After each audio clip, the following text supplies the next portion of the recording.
اللہ اکبر اللہ اکبر۔ السلام علیکم ورحمۃ اللہ وبرکاتہ۔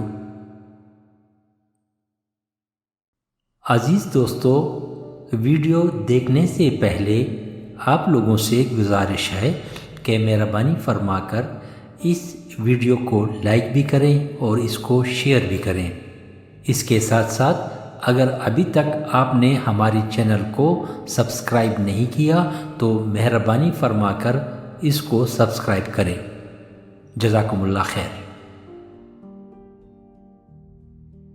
حضور نبی کریم صلی اللہ علیہ وآلہ وسلم کا شاہ روم قیصر کے نام مکتوب گرامی۔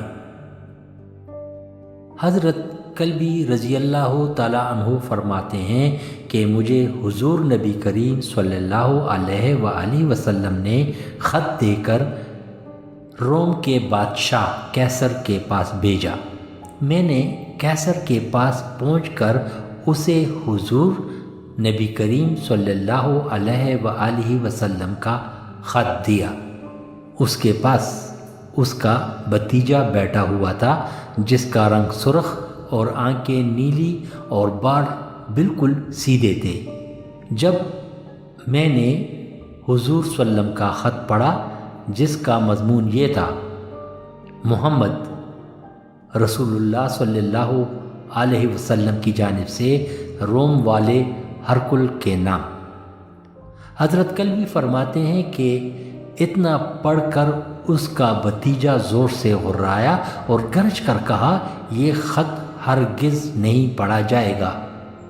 قیصر نے پوچھا، کیوں؟ اس نے کہا، اس وجہ سے کہ ایک تو اس نے خط اپنے نام سے شروع کیا اور دوسرا یہ کہ آپ کو روم والا لکھا، یعنی آپ کو شاہ روم نہیں لکھا۔ قیصر نے کہا، چھوڑو، خط پڑھنے دو۔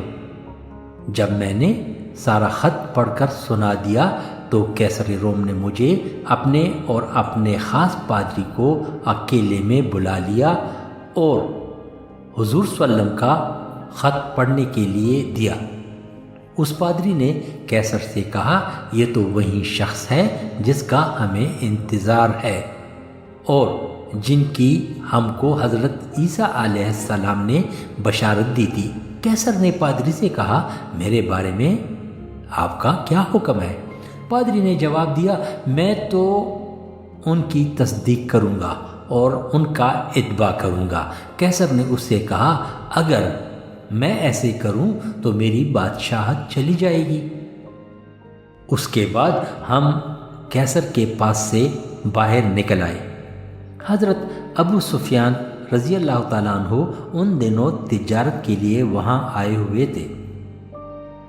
قیصر نے ان کو بلایا اور پوچھا کہ یہ جو آدمی تمہارے ہاں ظاہر ہوا ہے وہ کیسا ہے؟ ابو سفیان نے جواب دیا، اس کا خاندان ایسا اونچا ہے کہ کوئی خاندان اس سے بڑا ہوا نہیں۔ قیصر نے کہا، یہ نبوت کی نشانی ہے۔ پھر اس نے پوچھا کہ اس کی سچائی کس درجے کی ہے؟ ابو سفیان نے جواب دیا کہ انہوں نے کبھی جھوٹ نہیں بولا۔ قیصر نے کہا، یہ بھی نبوت کی نشانی ہے۔ پھر قیصر نے پوچھا، ذرا یہ تو بتاؤ کہ تمہارے ساتھیوں میں سے جو ان سے جا ملتا ہے کیا وہ واپس تمہاری طرف آتا ہے یا نہیں؟ ابو سفیان نے کہا، نہیں۔ قیصر نے کہا، یہ بھی نبوت کی ایک علامت ہے۔ پھر قیصر نے پوچھا کہ جب وہ اپنے ساتھیوں کو لے کر جنگ کرتے ہیں تو کیا کبھی وہ شکست کھا جاتے ہیں؟ ابو سفیان نے کہا، ہاں، ان کی قوم نے ان سے کئی مرتبہ جنگ کی ہے، کبھی وہ شکست دے دیتے ہیں اور کبھی ان کو شکست ہو جاتی ہے۔ قیصر نے کہا، یہ بھی نبوت کی نشانی ہے۔ حضرت کلبی فرماتے ہیں کہ پھر قیصر نے مجھے بلایا اور کہا، اپنے ساتھی کو میرا پیغام پہنچا دینا کہ میں اچھی طرح جانتا ہوں کہ وہ نبی ہے، لیکن میں اپنی بادشاہت نہیں چھوڑ سکتا۔ دوسری جگہ روایت ہے کہ ہرکل نے حضرت کلبی رضی اللہ تعالی عنہ سے کہا، تمہارا بھلا ہو، اللہ کی قسم مجھے پورا یقین ہے کہ تمہارے حضرت اللہ کے بھیجے ہوئے نبی ہیں، اور یہ وہی نبی ہیں جن کا ہم انتظار کر رہے تھے، اور ان کا تذکرہ ہم اپنے کتابوں میں بھی پاتے ہیں، لیکن مجھے رومیوں سے اپنی جان کا خطرہ ہے۔ اگر یہ خطرہ نہ ہوتا تو میں ان کا ضرور اتباع کر لیتا۔ تم پادری کے پاس جاؤ اور اپنی حضرت کی بات ان کے سامنے رکھو، کیونکہ ملک روم میں وہ مجھ سے بڑا ہے اور اس کی بات زیادہ چلتی ہے۔ چنانچہ حضرت وہی کلبی رضی اللہ تعالی عنہ نے اسے جا کر ساری بات بتائی، تو اس نے حضرت کلبی رضی اللہ تعالی عنہ سے کہا کہ اللہ کی قسم تمہارے حضرت واقعہ اللہ کے بھیجے ہوئے نبی ہیں، ہم ان کو ان کی صفات اور ان کو ان کے نام سے جانتے ہیں۔ پھر وہ اندر گیا، اس نے اپنے کپڑے اتارے اور سفید کپڑے پہنے، اور باہر اہل روم کے پاس آیا اور کلمہ شہادت پڑھا۔ وہ سب اس پر پل پڑے اور اسے شہید کر ڈالا۔ حضرت سعید بن ابی راشد رضی اللہ تعالی عنہ فرماتے ہیں کہ قبیلہ تنوخ کے جس آدمی کو ہرکل نے اپنا قاصد بنا کر حضور صلی اللہ علیہ وسلم کے پاس بھیجا تھا، میں نے اس آدمی کو خمس میں دیکھا۔ وہ میرا پڑوسی تھا، بہت بوڑھا، مرنے کے قریب پہنچ چکا تھا۔ میں نے اس سے کہا کہ ہرکل نے حضور صلی اللہ علیہ وسلم کو جو پیغام بھیجا تھا اور پھر حضور صلی اللہ علیہ وسلم نے ہرکل کو جو جواب بھجوایا تھا، کیا آپ مجھے اس کے بارے میں کچھ بتاتے ہیں؟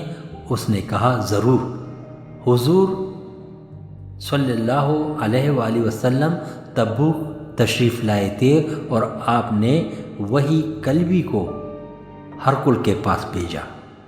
جب حضور صلی اللہ علیہ وسلم کا خط ہرکل کو ملا تو اس نے روم کے چھوٹے بڑے تمام پادریوں کو بلایا، ان کو اپنے دربار میں جمع کر کے سب دروازے بند کروا دیے، اور اس نے کہا یہ آدمی یعنی حضور صلی اللہ علیہ وسلم یہاں آ پہنچا ہے جہاں تم دیکھ رہے ہو، یعنی تبوک میں، اور اس نے مجھے خط بھیجا ہے جس میں اس نے مجھے 3 باتوں کی دعوت دی ہے۔ یا تو میں اس کے دین کا اتباع کر لوں اور اسے جزیہ عطا کروں، اور یہ ملک اور زمین ہمارے پاس رہے، یا ہم اس سے جنگ کے لیے تیار ہو جائیں۔ اللہ کی قسم تم آسمانی کتابوں کو پڑھ کر معلوم کر چکے ہو کہ یہ آدمی میرے قدموں کے نیچے کی زمین پر ضرور قبضہ کرے گا، اس لیے آؤ یا تو ہم اس کے دین کا اتباع کر لیں یا اپنے ملک اور زمین بچا کر اس کو جزیہ دینے لگ جائیں۔ یہ سن کر وہ سب ایک آواز میں چلائے اور اپنے آپے سے باہر ہو کر اپنی ٹوپیاں اتار پھینکیں اور کہنے لگے کہ تم ہمیں اس بات کی دعوت دیتے ہو کہ ہم نصرانیت کو چھوڑ دیں اور یا ہم اس اعرابی کے غلام بن جائیں جو حجاز سے آیا ہے۔ جب ہرکل نے یہ محسوس کیا کہ یہ لوگ اگر اسی حال میں باہر چلے گئے تو یہ اپنے ساتھیوں کو بغاوت پر آمادہ کر لیں گے اور ملک کا نظام درہم برہم ہو جائے گا، تو اس نے ان سے کہا کہ میں نے تم سے یہ بات صرف اس لیے کہی تھی تاکہ مجھے پتہ چل جائے کہ تم اپنے دین پر کتنے پکے ہو۔ اس کے بعد اس نے عرب کے تجیب قبیلے کے اس آدمی کو بلایا جو عرب نصاری کا حاکم تھا۔ اس سے کہا کہ آپ میرے پاس ایک ایسا آدمی لے کر آؤ جو بات یاد رکھ سکتا ہو اور عربی زبان پر اس کو عبور حاصل ہو۔ اس آدمی کو میں حضور صلی اللہ علیہ وسلم کے پاس خط کا جواب دے کر بھیجوں گا۔ چنانچہ وہ حاکم میرے پاس آیا اور میں ہرکل کے پاس گیا۔ ہرکل نے مجھے حضور خط آپ صلی اللہ علیہ وسلم کو دیا۔ آپ صلی اللہ علیہ وسلم نے فرمایا کیا تم اپنے باپ حضرت ابراہیم علیہ السلام کے دین میں داخل ہونا چاہتے ہو جو کہ ہر غلط اور باطل چیز سے پاک ہے؟ میں نے کہا میں ایک قوم کی طرف سے قاصد بن کر آیا ہوں اور اسی قوم کے دین پر ہوں، جب تک اس قوم کے پاس واپس نہ چلا جاؤں ان کے دین کو نہیں چھوڑ سکتا۔ اس پر آپ صلی اللہ علیہ وسلم نے یہ آیات پڑھی۔ ترجمہ: اور تو راہ پر نہیں لاتا جس کو تو چاہے، پر اللہ راہ پر لائے جس کو چاہے، اور وہیں خوب جانتا ہے جو راہ پر آئے گا۔ اس کے بعد فرمایا اے تنوخی بھائی، میں نے ایک خط بادشاہ کو بھیجا تو اس نے میرا خط پھاڑ دیا، اس وجہ سے اللہ تعالیٰ اسے اور اس کے ملک کو ٹکڑے ٹکڑے کر دے گا۔ میں نے تمہارے بادشاہ کیسر کو بھی خط لکھا تھا، اس نے میرے خط کو سنبھال کر رکھا اور اسے ٹکڑے نہیں کیا، اس لیے جب تک اس کی زندگی میں خیر مقدر رہے اس وقت تک لوگوں کے دلوں میں اس کا رعب رہے گا۔ میں نے اپنے دل میں کہا کہ ہر کل نے مجھے 3 باتوں کے خیال رکھنے کا کہا تھا، یہ ان میں سے ایک بات تو پوری ہو گئی۔ میں نے اپنا تیر نکالا اور نیام کے اوپر یہ بات لکھ لی۔ پھر حضور صلی اللہ علیہ وسلم نے وہ خط اپنے بائیں طرف والے ایک آدمی کو دیا۔ میں نے پوچھا یہ خط پڑھنے والے صاحب کون ہیں؟ لوگوں نے بتایا کہ یہ حضرت معاویہ ہے۔ حضرت معاویہ خط پڑھنے لگا۔ ہر کل کے اس خط میں یہ مضمون تھا کہ آپ مجھے ایسی جنت کی دعوت دے رہے ہیں جس کی چوڑائی آسمانوں اور زمین کے برابر ہے اور جو متقیوں کے لیے تیار کی گئی ہے۔ جب آسمان اور زمین برابر ہوں گے تو دوزخ کہاں ہوگی؟ تو آپ صلی اللہ علیہ وسلم نے فرمایا سبحان اللہ، جب دن آ جاتا ہے تو رات کہاں چلی جاتی ہے۔ میں نے اپنے تیر سے یہ بات بھی اپنے نیام پہ لکھ لی۔ جب آپ میرے خط کو سن چکے تو آپ نے مجھ سے فرمایا تم میرے پاس قاصد بن کر آئے ہو، تمہارا ہمارے اوپر حق ہے، اگر ہمارے پاس تحفے کے طور پر دینے کے لیے کوئی چیز ہوئی تو ہم تمہیں ضرور دے دیں گے، کیونکہ اس وقت ہم سفر میں ہیں اور زاد راہ بالکل ختم ہو چکا ہے۔ لوگوں میں سے ایک آدمی نے بلند آواز سے کہا میں اس کو تحفہ دیتا ہوں۔ چنانچہ اس نے اپنا سامان کھولا اور ایک صفورہ یعنی اردن کے شہر کا بنا ہوا کپڑا لا کر انہوں نے میرے گود میں رکھ دیا۔ میں نے پوچھا یہ جوڑا دینے والے صاحب کون ہیں؟ مجھے بتایا گیا کہ یہ حضرت عثمان ہے۔ پھر حضور صلی اللہ علیہ وسلم نے فرمایا اس قاصد کو کون اپنا مہمان بنائے گا؟ ایک نوجوان انصاری نے کہا میں بناؤں گا۔ وہ انصاری کھڑے ہوئے تو میں بھی ان کے ساتھ کھڑا ہو گیا۔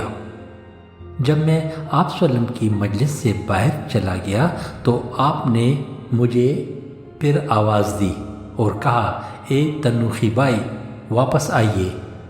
میں واپس آ گیا اور آپ صلی اللہ علیہ وسلم کے سامنے پہلے جہاں بیٹھا ہوا تھا وہاں آ کر کھڑا ہو گیا۔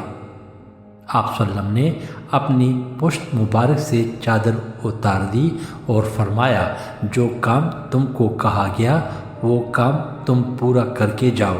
میں گھوم کر حضور صلی اللہ علیہ وسلم کی پشت کی طرف گیا، مجھے کندھے کی نرم ہڈی پر مہر نبوت نظر آئی جو کبوتر کے انڈے کے برابر تھی۔ عزیز دوستو، دعاؤں میں یاد رکھیے۔ والسلام، صلاح الدین غازی، کینیڈا۔